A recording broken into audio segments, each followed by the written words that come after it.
dimanapun Anda berada. Kembali lagi bersama saya Rika di ruang inspirasi dan diskusi atau biasa kita kenal dengan Rindu. Hari ini kita akan membahas topik yang sangat menginspirasi, yaitu bagaimana peran inisiatif keren dari remaja lokal dalam menjaga lingkungan kita.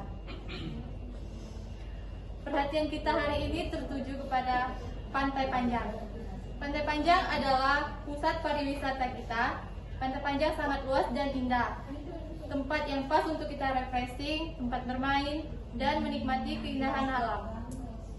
Tempat ini adalah kebanggaan dan rumah kedua kita. Banyak dari kita yang prihatin, tapi ada sekelompok remaja lokal yang memilih untuk bertindak nyata. Mereka membuktikan bahwa perubahan positif bisa dimulai dari siapa saja dan kapan saja. Topik kita hari ini ialah fokus lingkungan. Peran remaja lokal dalam menjaga Pantai Panjang Bengkulu. Kita akan bongkar semua strategi, tantangan, dan harapan dari para pejuang lingkungan muda ini. Di studio sudah hadir narasumber kita yang hebat. Baik, kita panggil Mbak Clara, koordinator lapangan dari komunitas Pemuda Peduli Pesisir. Selamat datang Mbak Clara. Baik, terima kasih Mbak. Senang bisa bertemu di sini. Semoga bisa menularkan semangat. Baik, Mbak Clara, apa sih motivasi utama kalian sebagai remaja untuk membentuk komunitas ini dan langsung fokus di Pantai Panjang? Baik, motivasi kami adalah tanggung jawab dan rasa sayang pada lingkungan. Kami sadar kalau kami tidak mulai dari sekarang, Pantai Panjang hanya akan tinggal nama. Kami ingin menunjukkan bahwa menjaga lingkungan itu adalah tugas kolektif, dan kami sebagai remaja punya energi besar untuk memulai. Oke, baik, mari kita bahas aksinya. Kalian tidak hanya bersih-bersih kan? Strategi cerdas apa yang kalian lakukan untuk melawan dominasi sampah plastik di Pantai Panjang saat ini? Betul, kami punya 2 langkah utama. Yang pertama itu mengurangi sampah dari awal. Kami sering kunjungan di warung yang ada di pantai.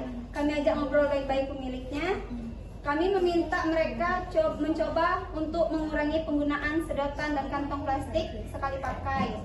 Kami dorong mereka untuk pakai bungkus kertas atau tas belanja yang bisa dipakai berulang. Dan yang kedua itu kami mengubah sampah menjadi barang baru, seperti sampah botol plastik dan bungkus bekas yang kami kumpulkan. Dan tidak langsung kami buang, dan kami olah menjadi eco-brick atau batu bata dari plastik padat yang bisa dipakai buat membangun bangku taman kecil di sekitaran pantai. Kami tunjukkan bahwa sampah itu punya nilai, bukan cuma jadi kotoran. Oke, baik Mbak Clara, ide yang sangat kreatif ya. Nah, dalam menjalankan aksi ini, apa sih rintangan terbesar yang paling sering kalian hadapi? Di sini ada 2 rintangan besar, dan ini sangat berat. Yang pertama itu pengunjung yang tidak peduli.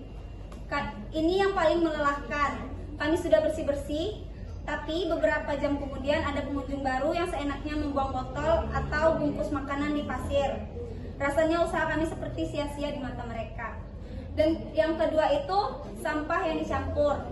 Kami sudah bersusah payah memilah sampah plastik, kertas, dan botol. Tetapi saat diangkut, semua dicampur lagi, dan ini menghancurkan semangat kami karena sampah yang sudah kami siapkan untuk daur ulang jadi tidak bisa diolah maksimal.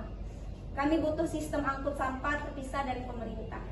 Oke, nah mungkin itu kendala yang serius dan harus diperhatikan oleh dinas terkait.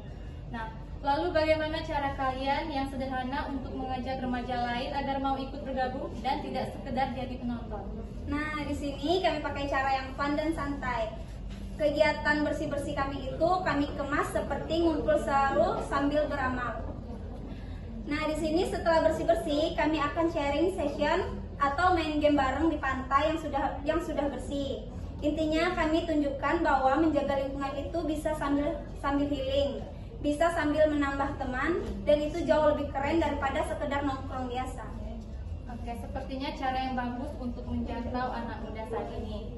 Nah, saya dengar komunitas kalian juga ikut serta dalam program konservasi besar-besaran ya?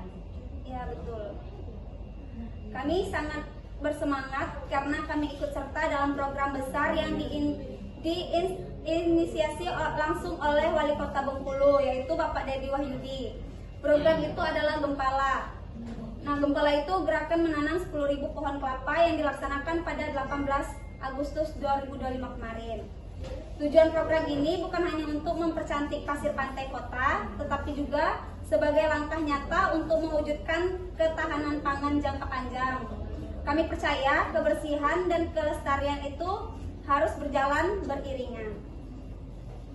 Baik, mungkin sudah cukup waktu kita, Pak Clara. Sebagai penutup, apa pesan yang paling kuat yang ingin kamu sampaikan kepada masyarakat Bengkulu dan pihak berwenang? Nah, di sini pesan kami ada 3 dan ini harus dilakukan bersama. Yang pertama itu disiplin diri. Mulai dari diri kita sendiri, bawa tumbler botol atau botol minum guna ulang atau botol minum yang bisa dipakai kembali. Yang kedua itu dukung aksi remaja. Masyarakat bisa mendukung kami dengan memulai memilih sampah di rumah atau di tempat usaha. Ini sangat membantu rantai daur ulang. Dan yang ketiga itu harapan ke pemerintah. Tolong sediakan fasilitas pemilahan sampah yang berfungsi dan pastikan sampah terpilah diangkut secara terpisah. Berikan juga aturan yang jelas dan tegas untuk para pembuang sampah sembarangan. Oke, pesan yang sangat jelas, tulus, dan struktur. Mbak Clara, terima kasih banyak sudah berbagi wawasan dan sangat menginspirasi kita hari ini. Semoga pemuda peduli pesisir terus menjadi contoh positif. Terima kasih Mbak Rika. Sahabat Rindu, mari kita dukung aksi nyata ini. Mulai hari ini, jadilah bagian dari solusi, bukan masalah. Saya Rika, sampai jumpa di Rindu selanjutnya. Wassalamualaikum warahmatullahi wabarakatuh.